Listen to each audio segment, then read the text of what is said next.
August 1945. The world was on the brink of change. But for those who had survived the horrors of war, this moment felt almost more terrifying than the war itself. 4 years of bloodshed, millions of lives lost, shattered futures. And now, the war was finally nearing its end. But for those still alive, this end brought not relief, but anxiety and fear. At this moment, the United States found itself at a crossroads, faced with a decision that would change the course of history.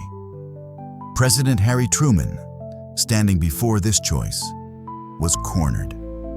Experience and reflection suggested that this decision could cost thousands of lives.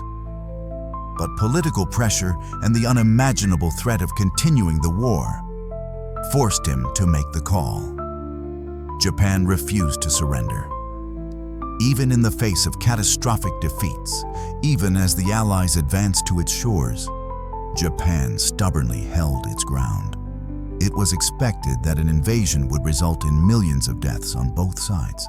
Then, the US had in its hands a new, terrifying weapon: the atomic bomb. It had the power to destroy entire cities with one strike. The weapon had been tested in the deserts of New Mexico, and its horrifying power was undeniable. With strategic positions already under control, the idea arose among US officials. This power will end the war quickly, saving countless lives. But what lay behind this decision? Was it justified? In closed circles, there were heated debates, dividing those who supported the use of the atomic bomb and those who questioned its legitimacy. Henry Stimson, the US Secretary of War, argued that it would save thousands of American lives. But can we really justify using a weapon that destroys entire cities and kills innocent civilians? On August 6, 1945, the first atomic bomb was dropped on the Japanese city of Hiroshima.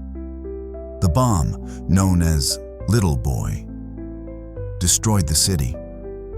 In a matter of seconds, between 90,000 and 166,000 people were killed, most of them civilians.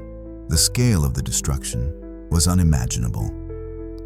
The world had just witnessed a new chapter in history, an era where science and war merged, creating a weapon capable of erasing humanity in an instant.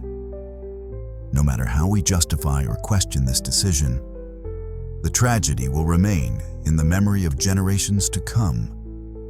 A reminder that every choice has consequences. Consequences that are not always reversible. When the US dropped the atomic bombs on Hiroshima and Nagasaki, the world entered a new, uncharted era, and the consequences of these actions were felt for decades. With each strike, with every life lost, the world changed forever. When Fat Man destroyed Nagasaki, it marked the beginning of not only a physical, but also a moral transformation in global politics. The war was nearing its end, but its shadows and the destruction it caused lingered in the hearts of those who survived this nightmare. But what did the people responsible for this decision feel? Paul Tibbets, the pilot of the Enola Gay, who dropped the first bomb on Hiroshima, later confessed he felt no pride in his mission. His words sounded hollow, almost as an attempt to justify the unimaginable, that he had become part of this tragic moment. He was just following orders. Yet the realization of being the cause of such devastation left him in inner conflict. Can actions that lead to such destruction ever be justified? How does one live with such a choice? The decision to use atomic bombs wasn't made by one person alone. It was a collective effort by the political and military leadership of the US Harry Truman, Secretary of War Henry Stimson, and others discussed this decision, which they believed would end the war and save countless lives. But who truly benefited from this? And who paid the ultimate price? Who could have influenced the decision, but didn't? Many figures close to Truman and the others involved in the decision had the power to change the course of events. But they didn't. They were part of the system, and their silence or lack of resolve became part of this tragedy. Benjamin Franklin Page, an advisor to the defense, was Truman's close friend and could have influenced his decision. He expressed doubts about using atomic bombs, but wasn't enough to stop the course of events. Henry Stimson, the Secretary of War, not only supported the decision, but actively defended it. He understood the weight of this choice, but his loyalty to the president and military strategy overshadowed his personal doubts. George Kennan, a world-renowned diplomat, was vehemently against using atomic weapons. He warned it could spark a global arms race and heighten hostility. But his voice was weak in the political battle, and his opinion was largely ignored. Albert Einstein, one of the founders of the Manhattan Project, became a fierce opponent of the atomic bomb's use. He wrote to Truman expressing his regret, but his warnings were dismissed. Einstein could have influenced the decision, but lacked the power to change history. What if one of them had spoken up? What would have happened if any of these people with power and resolve had spoken out?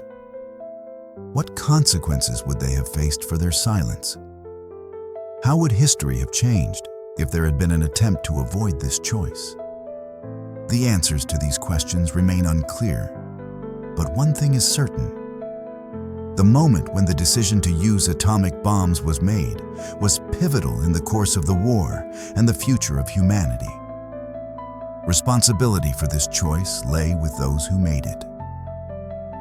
And though the decision was made, its consequences touched not only those at the center of power, but the entire world. After World War II, the world faced the necessity of condemning crimes against humanity. The Nuremberg trials became a pivotal moment in establishing accountability for war crimes. It was here that aggression, genocide, and the mass killing of civilians were recognized as crimes, regardless of who gave the orders. But what happens when the victors of the war find themselves on the other side of justice? The U.S. actively participated in the trials, but despite its role in the proceedings, the decision to use atomic bombs was never brought to the table. This leaves an important moral and legal question still unanswered today. The use of atomic bombs on peaceful Japanese cities not only caused immense suffering to the civilians, but also altered international relations, leaving deep, unhealable wounds. The 1907 Hague Convention clearly prohibits attacks on civilian populations. It calls for humanitarian norms to protect civilians from unwarranted suffering. Yet, the atomic bomb dropped on innocent people was a blatant violation of these principles. So why was no one held accountable for this? Since the late 1940s, there have been active discussions about the legal responsibility of using nuclear weapons. The United Nations and the International Committee of the Red Cross have debated that the use of atomic weapons not only violates humanitarian norms, but also the foundations of international law. But despite all these discussions, those responsible were never brought to justice. Why? Why were the individuals who made these decisions never held accountable? Many experts and human rights activists still ask, how long will this injustice continue, where some crimes are condemned while others remain unpunished? The unjustified use of nuclear weapons, despite all the arguments for a quick end to the war, stands as a violation of international norms. And while this act was never officially condemned on the global stage, the historical memory and moral condemnation of these acts remain in the hearts of people worldwide. After the atomic bombings of Hiroshima and Nagasaki, the world entered a new era, where the threat of nuclear annihilation became a reality. But this story did not end with Japan's surrender. It left us with one crucial question that still remains unanswered. Who is responsible for these tragic decisions and the consequences they caused? Harry Truman, Henry Stimson, Paul Tibbets, all became part of a history still being debated today. But unlike Nazi leaders who faced trial, they were never held legally accountable. Why? Why did those who made decisions that changed the course of history not face responsibility for the devastation they caused? Nazi criminals were convicted for violating international norms, while those who used atomic weapons against civilians went unpunished. This creates a clear injustice, where the victors are not held accountable. This legal forgiveness makes us question, are there double standards in global law? Who could have influenced the decision, but didn't? Many people who could have stopped this horror did not. Benjamin Franklin Page, Henry Stimson, George Kennan, Albert Einstein, all had the chance to influence the outcome. But for various reasons, their voices were silenced. Why? Because war dictates its own rules, where moral principles often take a back seat to military objectives. Could this horror have been prevented? The world witnessed 2 cities destroyed in a matter of seconds, and millions of lives lost to end the war. But was the war really so close to ending, as many historians claim? Could the world have found another way to resolve the Japan-US conflict without resorting to nuclear weapons? These questions remain unanswered. The atomic bombings of Japan left not only destruction, but a moral dilemma that will be discussed throughout human history. Where was the justice? These questions remain open, sparking debates not only among historians, but also human rights activists. Why was no one held responsible for this act? This question continues to trouble us, especially when we see that international justice mechanisms failed to properly address this crime. We leave these questions to you, our viewers. What do you think about those who did not oppose the use of atomic bombs? Do you believe everyone involved in the decision to drop the bombs should have been held accountable? Or do you think it was the necessary evil to end the war? It often seems that the International Court, in this case, became nothing more than a symbolic gesture, an institution that exists on paper, but lacks the real power to change the course of history or provide justice. The moral and legal accountability for such destructive decisions remains unresolved. What do you think? Leave your opinion in the comments and share your perspective on events that changed the course of world history.